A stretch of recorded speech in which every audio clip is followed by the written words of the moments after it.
Every day we go about our lives driven by routine and blindfolded to the realities of the world around us. Our vision is clouded by the very normalcy we take for granted.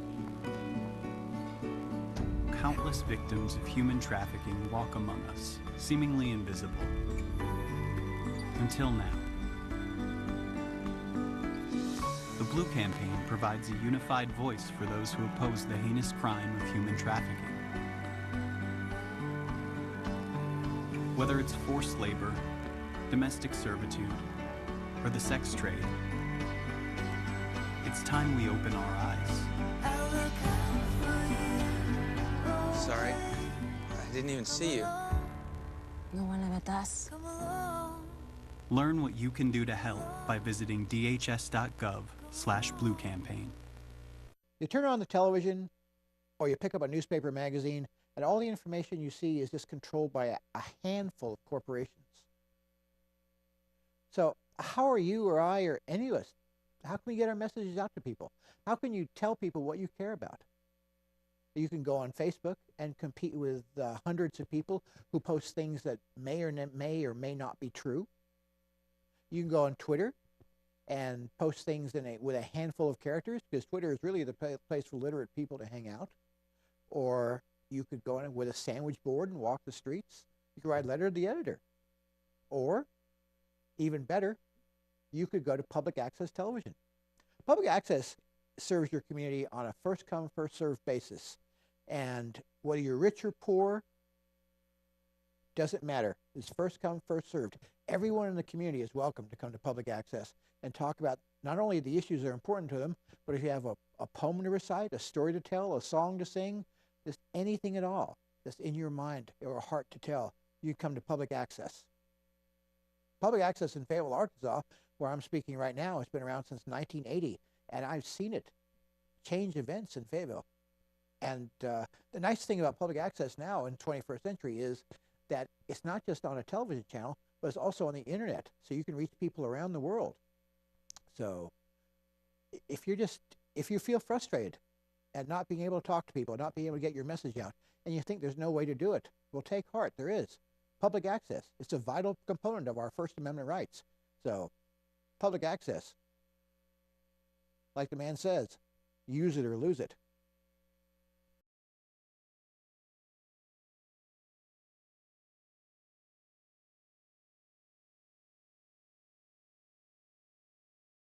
Hi, I'm Chris Mickelson, and I'm Public Access. So are you.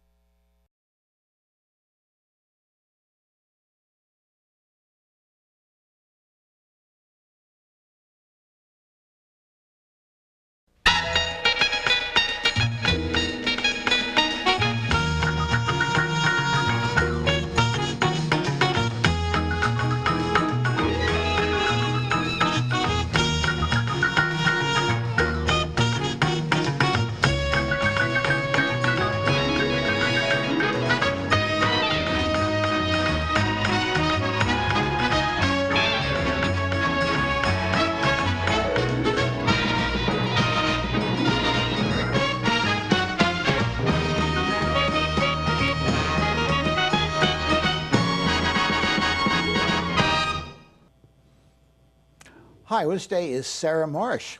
How are you? Great. Now you're an alderman with Fayetteville in Ward 1. Yes. So what position are you with? Position 2. Position 2, that's like Hertz, the old car rental company. They were number 2, so they tried harder.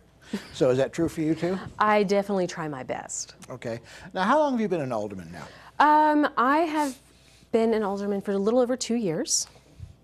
And so I have a little less than 2 years left in my first term before I run for re-election. This wasn't the first office you sought, because years ago you ran for Congress under the auspices of the Green Party. Absolutely. That's really how I got involved in politics. Actually, funny story. I had no intention of getting involved in the Green Party. Actually, me and my best friend went over to my mother's house looking for food to eat because we were poor college students. Yeah. And she said, oh, I don't have anything, but there's going to be food at this Green Party meeting I'm going to if you want to come along. And we thought, free food, of course. So we went, and there was no free food. But there was an amazing group of really passionate, committed people Yeah. that were working for progressive social change, and I just got sucked in, and really wanted to take the 10 key values of the Green Party and Right. see what I could do with that. So that's how I got involved in politics initially. So what was that like? What was that like? What was that election like for you? Well, running as a third-party candidate, first of all, it was hard to even get in the election Oh, hell because yeah. at that time, it was when Asa Hutchinson, our now governor, resigned to go and head the DEA. Right. So there was going to be a special election to fill the position. But we discovered that there was actually no way for a third-party candidate to get on a special election ballot in Arkansas. So we actually had to sue the state, saying that that was unconstitutional. And so we approached the ACLU with it. They agreed to take our case, but they said, you have to have a candidate. So there's someone who has to have been harmed by this. And so I just thought, it's a name on a lawsuit, I'll do it. Yeah. And they filed the suit, and the same day the state said, you're right. And they settled, and suddenly I'm on the general election ballot. Ah. But, you know, I mean, I'm a reasonable, pragmatic person. I knew I wasn't going to get elected. I'm a 25-year-old kid running on a third-party ticket in Arkansas. So my whole approach was to figure out how can I influence the caliber of the debate? Because prior to that, you know, the Democratic candidate, he was actually a year older than me. And he had this commercial of him hunting in the woods with his Baptist preacher talking about God, guns, and the American way. Yeah. And you know, that was supposed to be our Democratic left-leaning option. And so I really wanted to refocus the debate to talk more about living wages and the environment and social justice issues. And I think I was able to do that in a lot of the debates I participated in. So in that way, I saw it as a success in terms of trying to get people, the politicians, talking about things that affect real people day to day. And then, of course, which leads into running for office in Ward 1. Yes.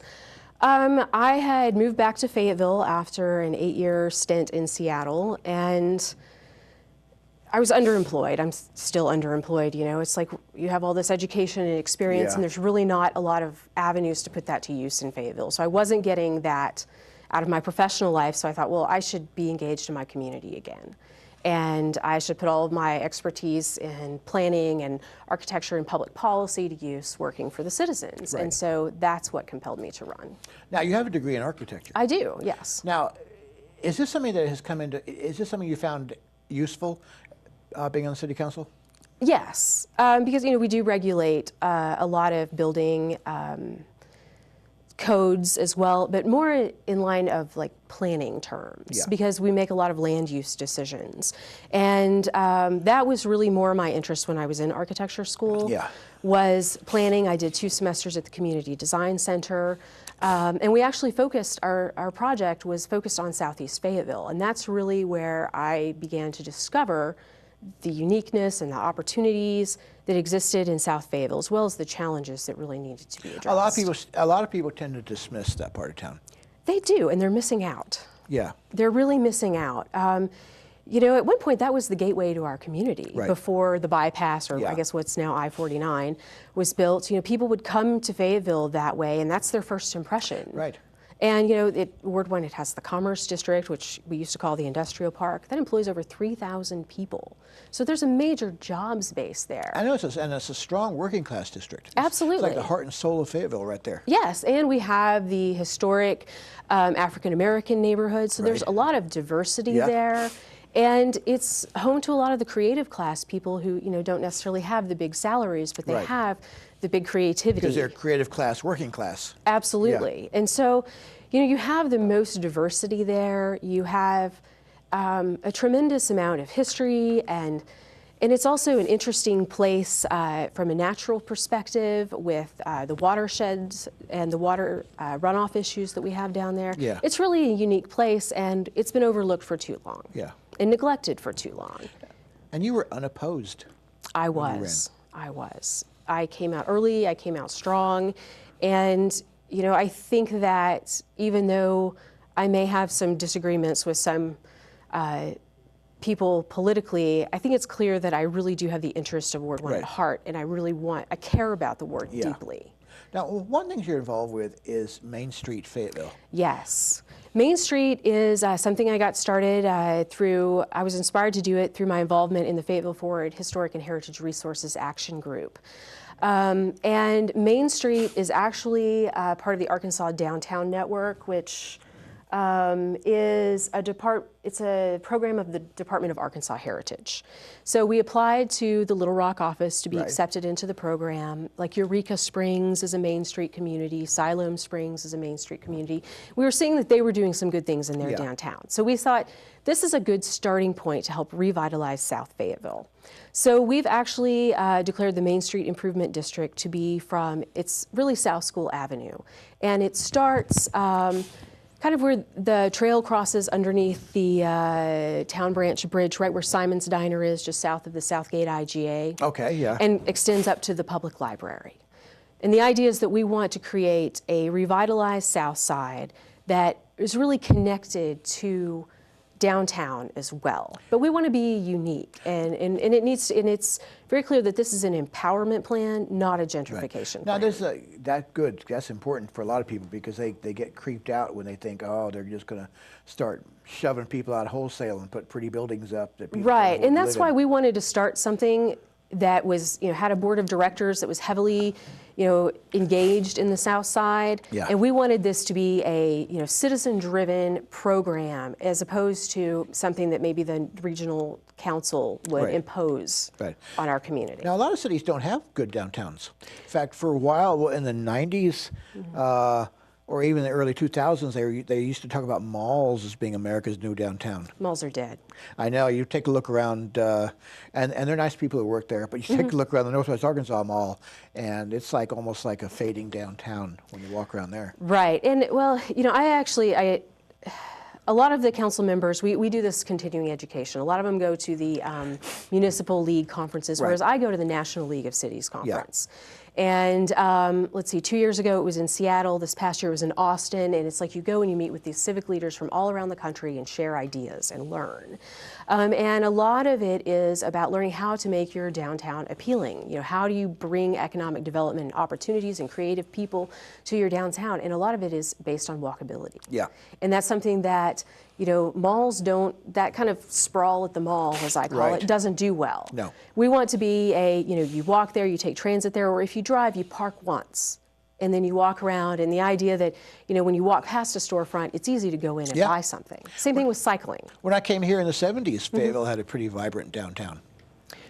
It did. Well, keep in mind I was born in '76, so I don't remember all that. I was just a young boy myself. But yeah, Fayetteville did have a pretty vibrant downtown in those days. But one of the things I think you're interested in also are bike lanes, aren't they? Absolutely. Yeah. Cycling draws a lot of vitality and investment to an area, as well as promoting the health and well-being of the community. When you're driving around, you're not saying hi to your neighbors, you're not paying attention to what's going on around you. It's easy to just kind of filter the world out. Yeah. But when you're on a bike or you're walking, then you're more likely to engage with people, to notice, when there's litter, you could pick it up, and to just be a more active and engaged part of the community. But I know that Memphis recently they did some temporary bike lanes in one of their economically depressed areas, had a kickoff event. They were expecting about 1,000 people, and they ended up having over 5,000 people show up.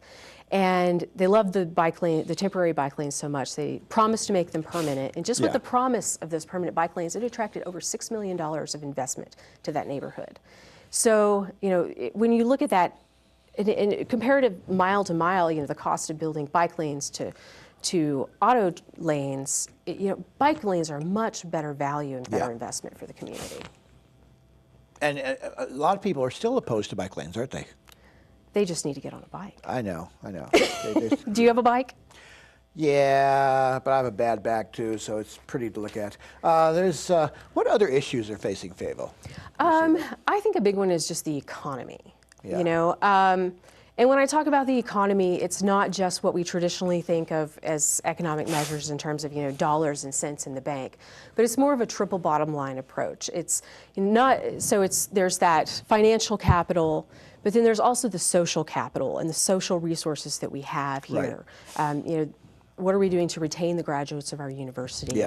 To, appropriately employ people and really take full advantage of the skills and education we have in the community, and then also the natural capital. We have a tremendous wealth of our natural environment here, especially in water. If you look at what's happening in California, they're mandating water rationing. You know, it's just a matter of time before water becomes a very critical issue. But we have an abundance of clean, fresh water, and we have to protect that because it has tremendous value, not just to us, but potentially to our region in the future. So I think it's going to be, as we look forward, it's looking at this triple bottom line and balancing. You know, it's not just the money we have in the bank, but it's the value that we have in our community. Speaking of value and money, some people feel that Fayetteville has sort of lost its way when it comes to attracting festivals to our town or other money-making events. People have drunk the Kool-Aid of regionalism, you know, around here. There is some of that, but also I don't think you should need a festival to go downtown and spend money and see people and participate in civic life. No, you shouldn't have to, but festivals do bring in extra money. They do, they do, and you know, I think that is something that is definitely a part of an economic development strategy. Yeah. But I think it's more important for us to focus on having a livable, walkable city, a place that people want to be, so that, you know, I don't want to go home at night and turn on my television. I want to like walk down and get a dinner. I want to see people. You know, the Italians have this, they call it the passeggiato, where you actually go and you make an evening stroll. And when I lived in a city, that was very much something I did.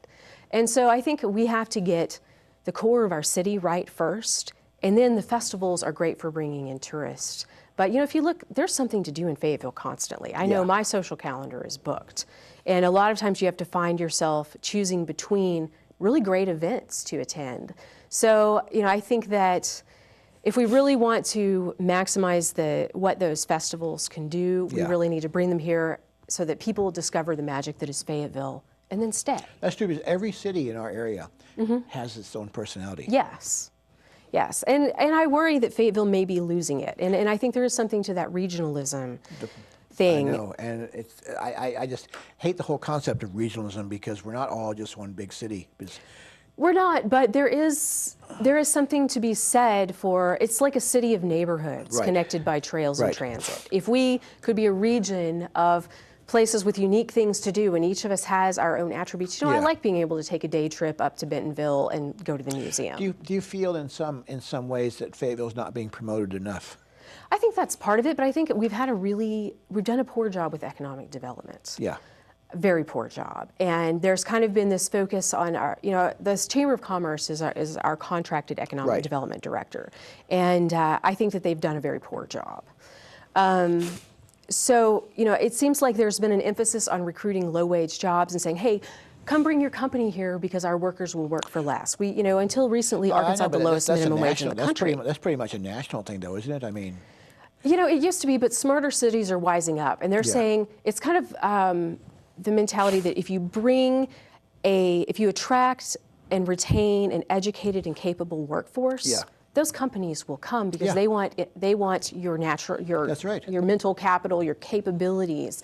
And so, you know, at the National League of Cities, one of the things that a lot of the more successful cities were doing, they have a chief innovation officer.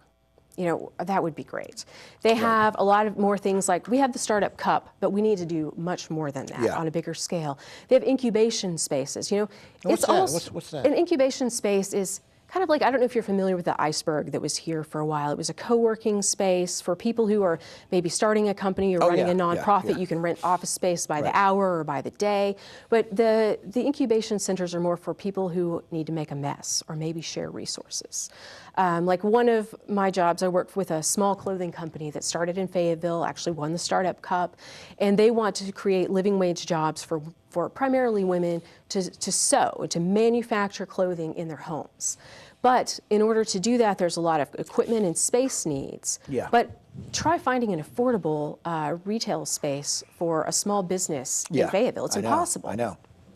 And, you know, whereas if there was an incubation center where you could go and have not just access to the space, but mentors to help you grow your business, where you can share spaces, whether it's a laser cutter that several companies could use rather than one person having to go out and invest in that. That I think it could just create a lot of synergy and opportunities for businesses to grow, form and grow, rather than come here because we have low There's wages. even been large companies who've complained bitterly about the rent. It's When Hastings was shutting down, you know, the employees they'd made no secret of the fact of how much they were paying in rent. I won't say it on the air, but it just seemed an exorbitant amount for that where they were. Yeah, it is exorbitant, and then when you combine that with the high utility bills, because so many buildings are in poor repair or were built in the 70s or before. Or their parking lots are in poor repair. Oh yes. Yeah. Yeah, and they're just a mess. So, and the landlords, I don't know if there's lack of incentive to fix them up because where else are you going to go? There's not enough competition. Exactly. So there are a lot of things that we can do to support economic development in the community that we haven't been doing. Yeah. And another thing, a lot of cities like Corvallis, Oregon, they have a great website where people who are interested in Corvallis, whether it's to move there or open a company, you can get on there and all the job postings are on one Really? website. Anyone can pretty find amazing. a job. And I've suggested this to our Chamber of Commerce. I've actually asked them to do it on numerous occasions, and it's been over a year now, and they've made very little effort to make that happen. And you think about... Do you think they even bothered to check out the Corvallis website? Yes, they did. They did, and they called and talked to them. Yeah. But they're just not making strides. The Chamber website is one of the front doors to our community, Right. and it's an embarrassment. Yeah. So, I think that we really have to do better Yeah. if we really want to stay competitive. Now, speaking of doing better, Yes. one of the things you care about, I think, is Compassion Fayetteville. Yes. That was a nice segue, wasn't it? Very nice. Very But, sensitive. Yes. I'm not terribly compassionate. But tell us a little bit about Compassion Fayetteville. Compassion Fayetteville, I'm peripherally involved in it through the Fayetteville Forward Economic Accountability Council, which is the umbrella that does a lot of these groups. And really, it's about cultivating community and care and compassion and empathy. And I think at first I was very skeptical. I'm not a very touchy-feely person. Yeah. And so I was, I'll give them the benefit of the doubt. But then when they were doing things like the month of compassion, and they had the little certificates that you pass around, you would do an act of compassion and then share that. And Right. I thought that was a really neat way to really engender some good feelings and good spirit in the community, especially in such a politically divisive time. Yeah. For us to stop seeing what's different about us and to start yeah. seeing what we share in common. I think that's a good idea because sometimes people see differences or perceived differences. Yes. And they just go from there. Right. And the reality is we all have much more in common than we do different. And we can get a lot further as a community if we work together and care for one another than if all we do is argue. And so I think it's like our own Department of Peace. Yes. Speaking of perceived differences, Yes. some time ago we had Ordinance 119. Our anti-discrimination Anti-discrimination. And in a lot of ways, it echoed the battle over the Human Dignity Resolution back in 1999. It seemed, when I was watching on TV that night of the council session that ran like 22 hours. It was over 10 hours. Yes. And ironically, I've been criticized for passing that in the middle of the night. And I think, we were there doing that in the middle of the night because we sat there for over 10 hours and listened to every citizen I guess you could have had an intermission intermission and come back the next morning, But it's, you were there all night because there were people lining up to talk. Yeah, because we were going to sit there and we were going to listen to every person who wanted to talk. Which I find it's interesting that with the recent issue down in the legislature, how they claimed that they didn't have time for public comment on their discrimination. Now, there are so many people from out of town who were speaking. Absolutely. And once we kind of figured that out, we decided to prioritize Fayetteville residents and allow Fayetteville residents to speak first. And then when they were through, we listened to comments from people out of town. You had the fear-mongering. And you had people who were, I almost came down and spoke, We would have listened. As I was watching on TV, I thought, well, here's the solution. Just get rid of all public restrooms and put a porta potty on every other block. I don't think anyone would like that either, especially not in the 100-degree heat. No, but it was like, and you see these arguments all over the country. In fact, I was watching TV last week. I think maybe it was Rachel Maddow, and there was a school board meeting on the East Coast, and I was hearing the same arguments about bathrooms and people crying at the microphone, I thought, what planet do you people come It's from? fear-mongering. Yeah. And that's it, plain and simple. And you know, the reality is that most of us have gender-neutral bathrooms in our homes. Yes. And recently, I was in New York City, and I went. We were at the Modern, went to the restroom, and you know what? It's one gender-neutral bathroom with all the sinks, and then separate individual stalls, and it's completely private. Yeah, I used a unisex bathroom in Belgium when I was overseas in the 70s. I mean, but the reality is you know, it's this fear of people who are different. It's a lot of lack of understanding of what the transgender experience is. And it's a fixation on sexual deviancy when there's a big difference. What they see is sexual deviancy, well, yeah. You know, transgender, it's about gender. It's not about sexuality. And I think that's an important distinction to make. But really, you know, transgender people have to pee just like we have to pee. And where do we want them to go? You know what? It wasn't a transgendered couple that killed that little boy up in Bella Vista. No, it wasn't. And, you know, the vast majority of sexual predators are allegedly heterosexual white men. And so, you know, I think there's a lot of misplaced fear. Yeah. But really, I think a lot of it comes down to a real investment in the status quo and in maintaining very strict gender roles, which is something that a lot of the fundamentalist religions, you know, there's a place for men and a place for women, and they don't know what to do with people who deviate. How do you combat that? How do you fight that? I guess this is a constant education battle, or? I think part of it is compassion. Yeah. It's getting to know people and finding commonalities. Some people don't want to get to know people. Well, you know, my investment is in public safety. That's my interest, is in public safety. And when I see my friends who are trans women, they have no place in a men's room. That's where, you know, if you see a person who, from all appearances, looks like a woman walk into a men's restroom, she's at risk of assault, you know? And, you know, a lot of trans men, you would not feel comfortable with them in the women's room because, you know, they are men, even though their body presented as female at birth. So it's, I think a lot of it, I think about, you know, I grew up in rural Madison County. Yeah. Marble. And I didn't know African-American people. I didn't know what gay people were. And it was because I, you know, went to 4-H camp and shared a room with African-American girls that I realized, hey, they're just like me. Yeah.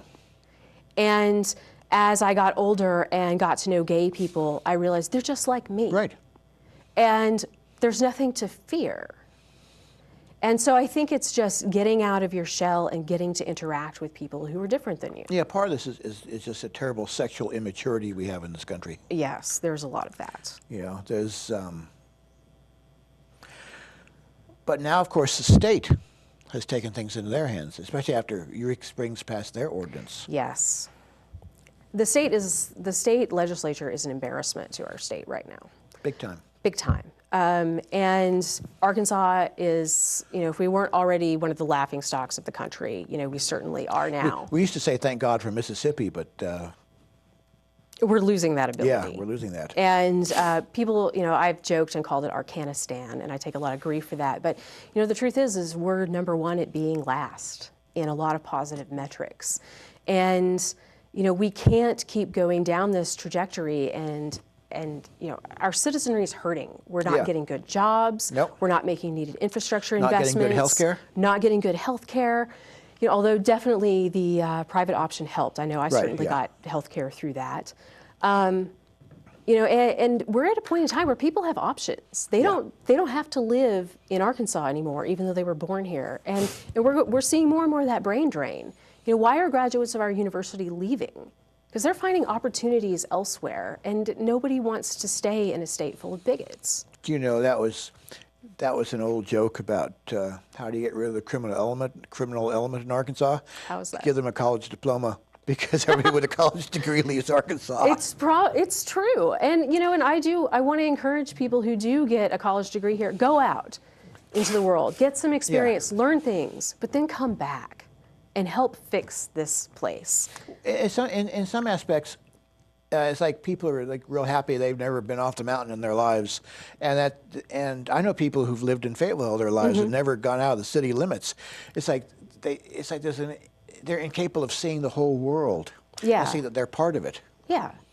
And Yeah. that there's actually a lot of really neat people and interesting stuff out Yeah. there, and it's time to stop being afraid. Yeah.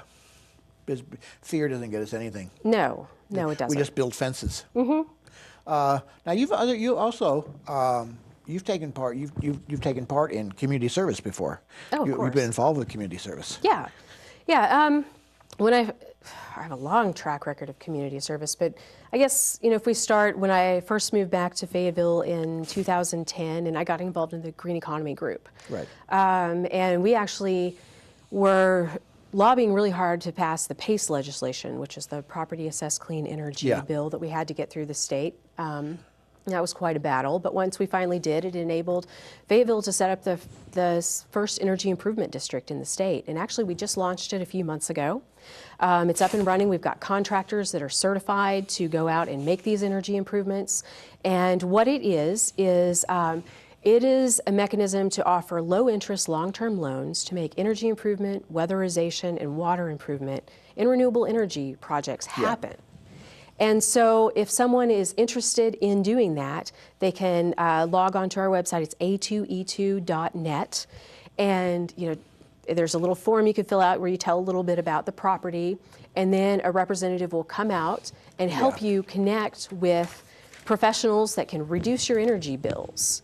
And make your facility more comfortable and efficient, and then you pay those loans back through the savings that you realize in your bills. That's a good deal. Yeah, so it's actually it's either revenue neutral or revenue positive for the person making those improvements. Because 97 cents of every dollar we spend on energy leaves our state. So energy efficiency, you might as well just put a hole in your pocket. Yeah. And so there's no reason for that when we can employ people locally to make these improvements or leverage this program to produce our own energy. Right. So it's part of the whole wealth retention agenda. Yeah. Now, another thing, you've also been a strong advocate for public transportation. Absolutely. That is something that Fayetteville is way behind on.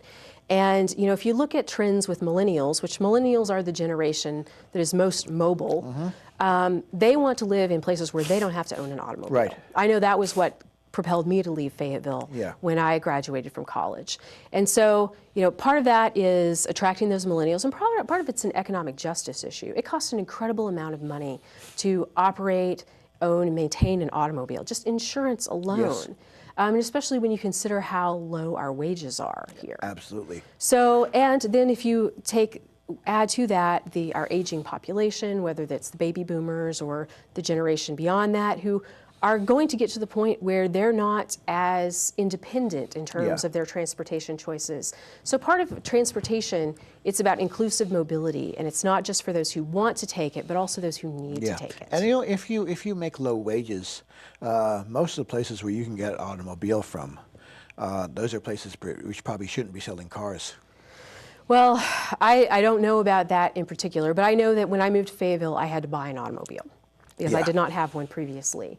And so, I went out, I found a fuel-efficient used car. It cost me $10,000 to buy it, pay the taxes, get insurance. That was like a $10,000 tax for moving to Fayetteville.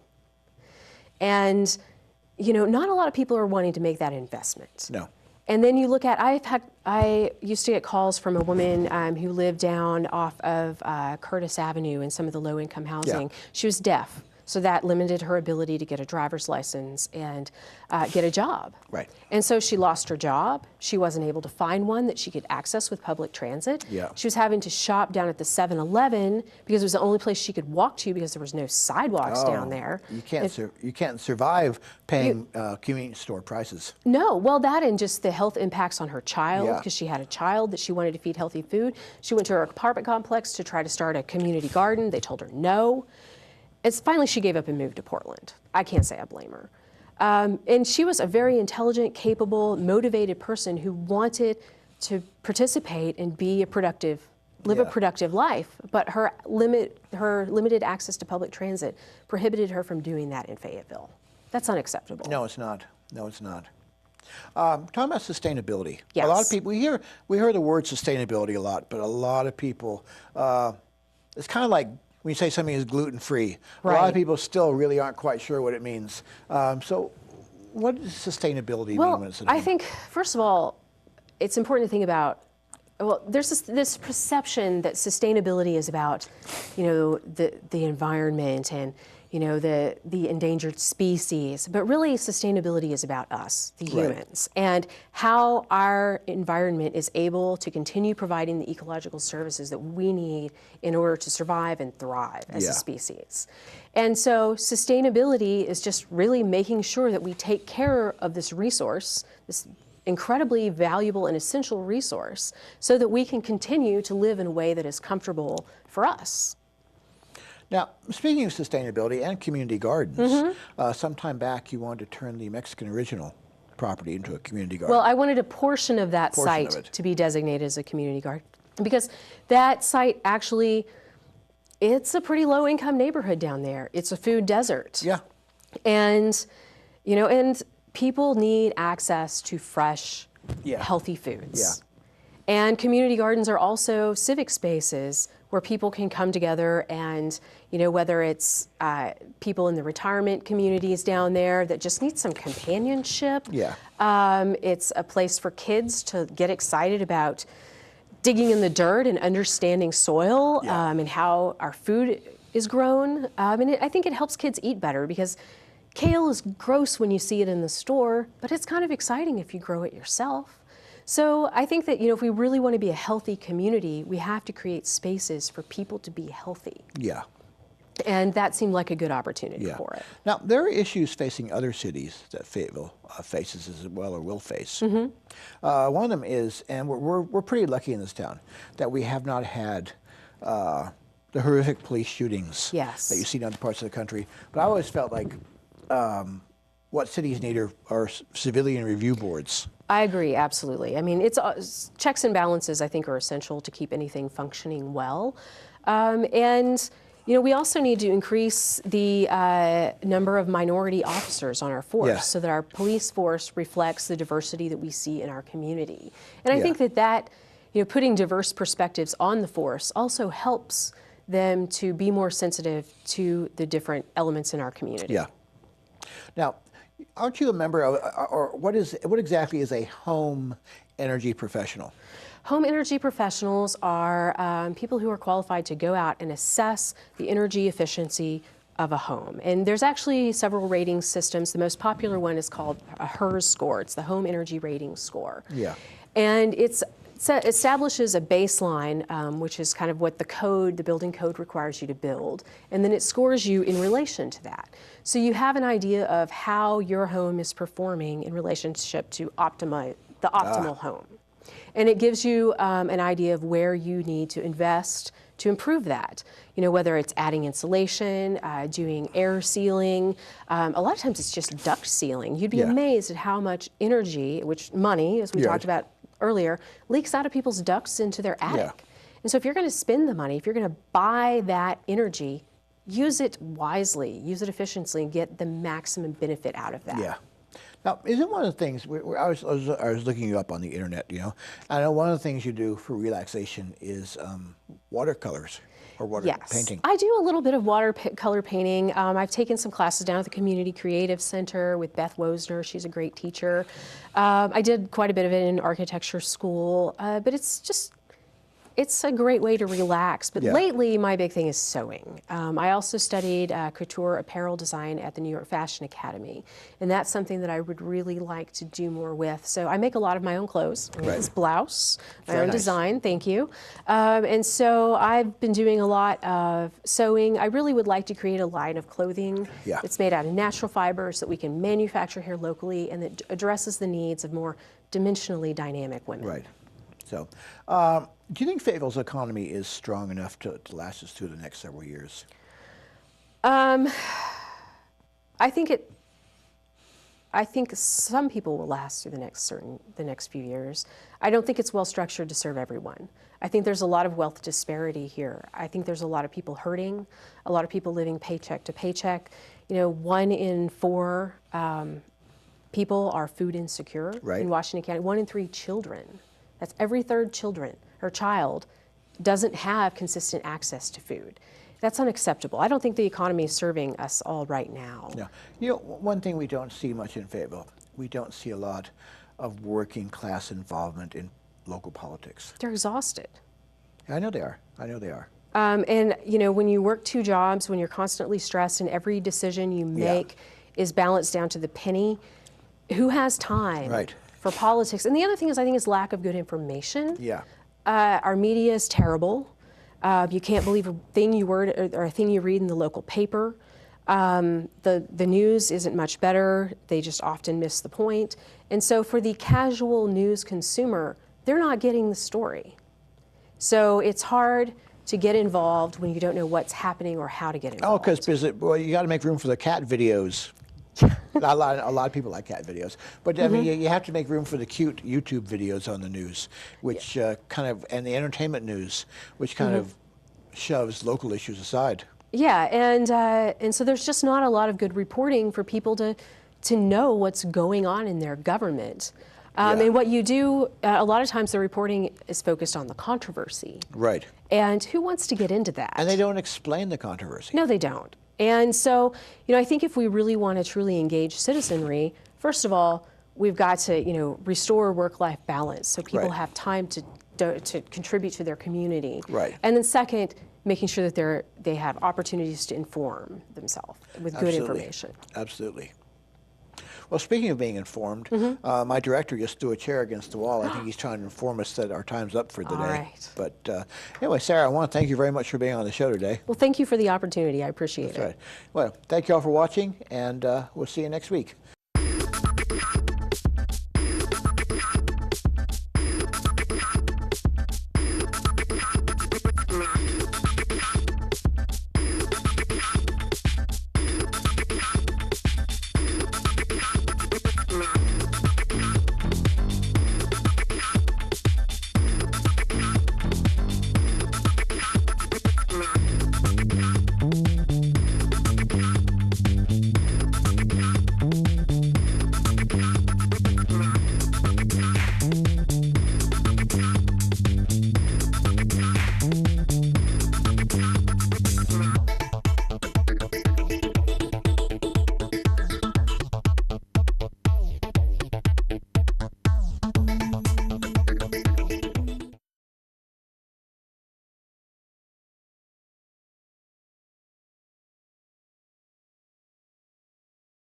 Hi, I'm Chris Mickelson, and I'm public access. So are you. Every day we go about our lives driven by routine and blindfolded to the realities of the world around us. Our vision is clouded by the very normalcy we take for granted. Countless victims of human trafficking walk among us, seemingly invisible. Until now. The Blue Campaign provides a unified voice for those who oppose the heinous crime of human trafficking. Whether it's forced labor, domestic servitude, or the sex trade, it's time we open our eyes. Sorry. I didn't even see you. No one ever does. Learn what you can do to help by visiting dhs.gov/bluecampaign. You turn on the television or you pick up a newspaper magazine, and all the information you see is just controlled by a handful of corporations. So how are you or I or any of us, how can we get our messages out to people? How can you tell people what you care about?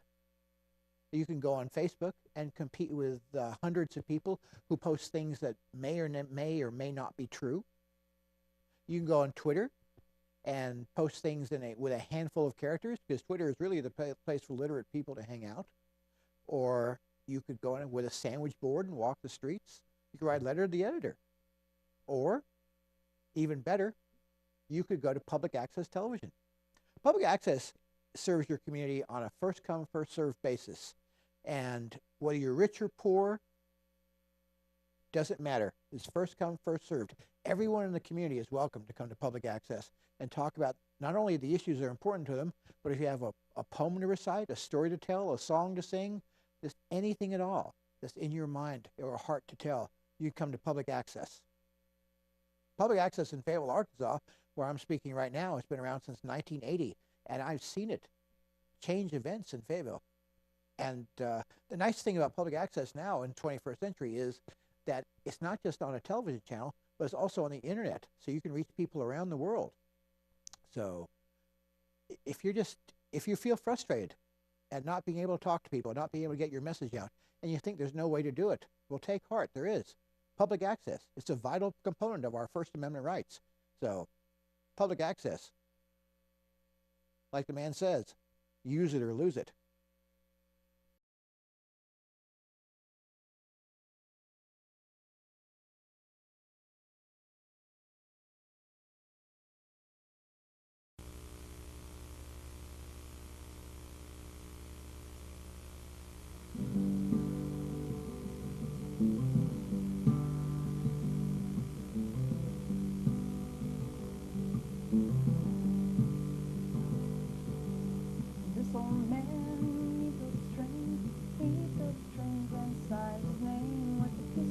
Drop loose, sand it down again. Yeah, the soul man is my old friend.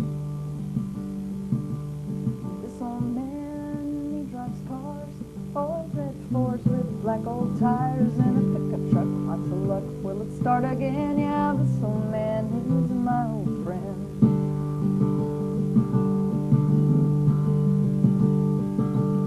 This old man, he loves kids. He thinks pumpkin is really his. With a game of cards, staring hard, looking down his nose. There's lots of things that this man knows.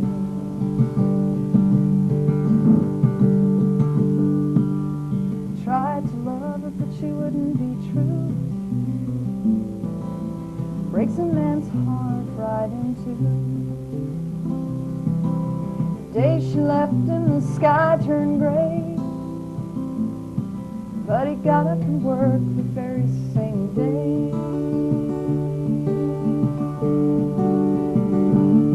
Oh, this old man, he has pain, he rolls it over inside his brain. But the memories come time and time again. Yeah, this old man is my old friend. This old man, he works hard all day long till he gets tired. But he never stops thinking months what he's gonna do, and he keeps on thinking till he gets through.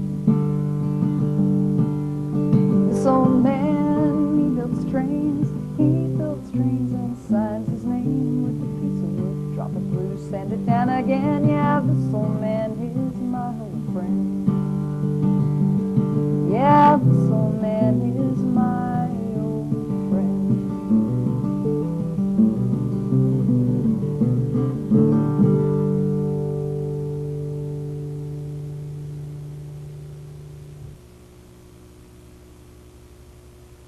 She's home watching.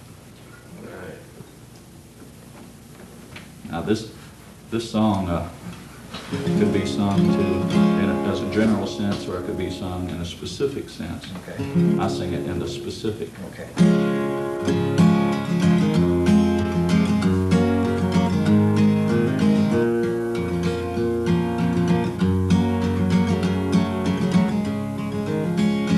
Lovely lady, haven't seen her in a long, long time. You know she's always on my mind. Sure would like to see her again today.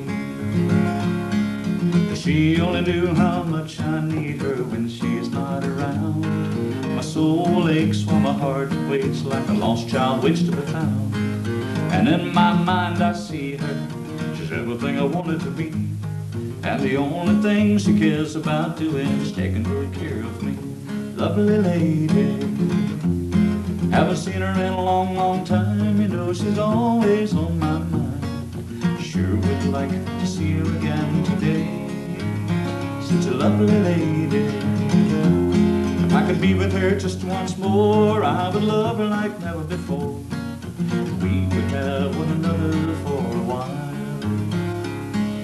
I never know where she's coming from, it doesn't matter where she's been. All I know is when I'm in her arms, the world seems nice again. She doesn't always look the same, and she has a lot of different names, but I always seem to know her when I see her, and it's loving time again. Lovely lady, if I could be with her just once more, I would love her like never before, and we would have one another for a while. Such a lovely lady. If I could just see her again, maybe it wouldn't have to end, and I wouldn't be here wishing like I am now for my lovely lady. I haven't seen her in a long, long time, you know she's always on my mind. Sure would like to see her again today. Sure would like to see her again. See her again today.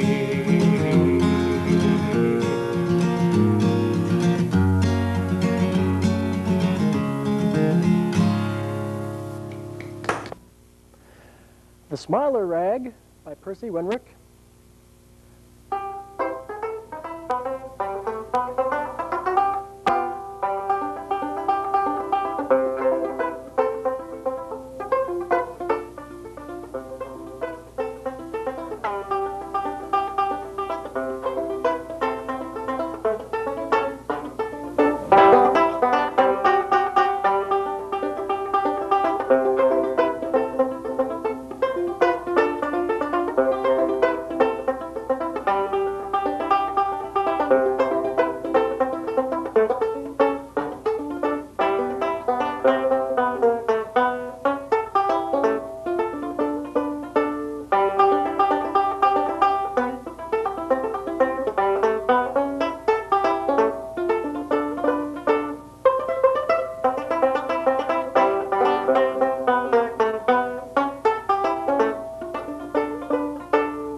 Grab-assing.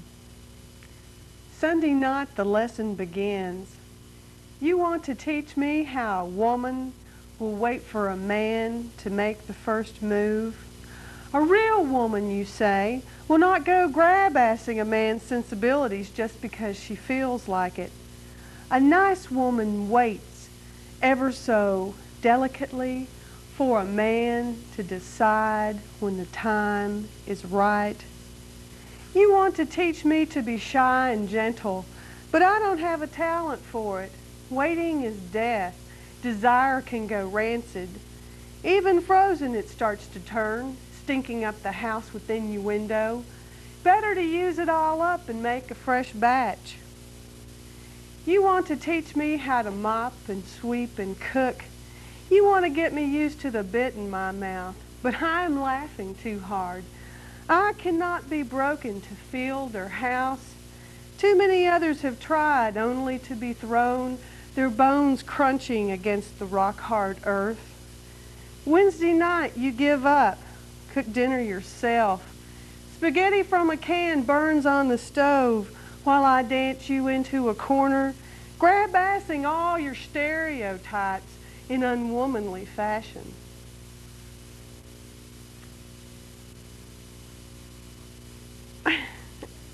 I kind of souped this song up from when I wrote it. This is a boogie woogie song. It's about down on Dixon Street.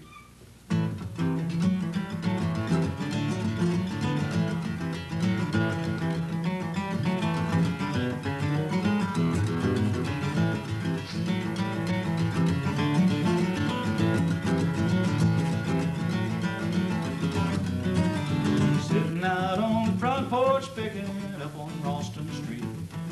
The old tomcat, he's laid on the rail and the old dog's laying in the feet. Sam and Iris are out in the kitchen cooking up some delight. When they come out, we'll do the boogie woogie, yeah, we'll do the boogie woogie. Oh, my love to do the boogie woogie, it makes me feel so good. Come on now and do the boogie woogie, I really think you should. Let your hands start clapping and your toes start tapping, we'll have a real good time. Come on now and do the boogie woogie, yeah, we'll do the boogie woogie. I went down to listen to the Duck Lodge boogie boys, they were sure putting it down. When they did that old boogie woogie, it sure made a beautiful sound. They make you get on up and let your backbone slip, but your soul keep going too. Come on now and do the boogie woogie, yeah, we'll do the boogie woogie. Oh, my love to do the boogie woogie, it makes me feel so good. Come on now and do the boogie woogie, I really think you should. Let your hands start clapping and your toes start tapping, we'll have a real good time. Come on now and do the boogie woogie, yeah, we'll do the boogie woogie.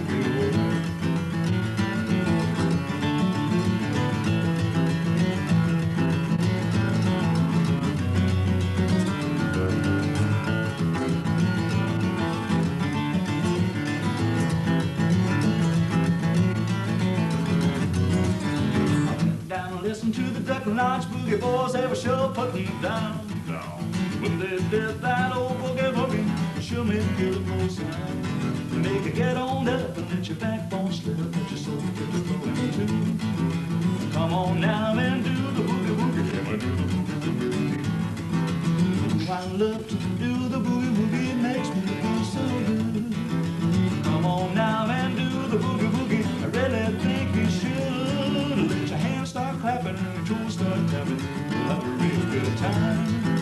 Come on now and do the boogie woogie, yeah, we'll do the boogie woogie all day. I love to do the boogie woogie, it makes me feel so good. Come on now and do the boogie woogie, I really think you should. Let your hands start clapping and your toes start tapping, we'll have a real good time. Come on now and do the boogie woogie, yeah, we'll do the boogie woogie all day.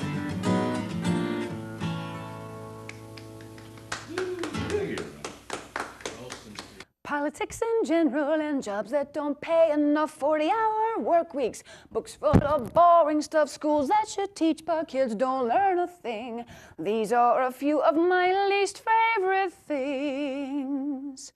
Healthcare that won't heal and how people treat the earth, paying tolls and taxes, disbelief in self-worth, bitter cold winters that cut into spring. These are a few of my least favorite things. Religions that claim they're true, don't get me started. Standards that double and people cold-hearted. Judgment and bias when freedom don't ring. These are a few of my least favorite things. all the lying, all the killing. When I'm depressed and sad, I add that to all of my least favorite things, and then I feel really bad.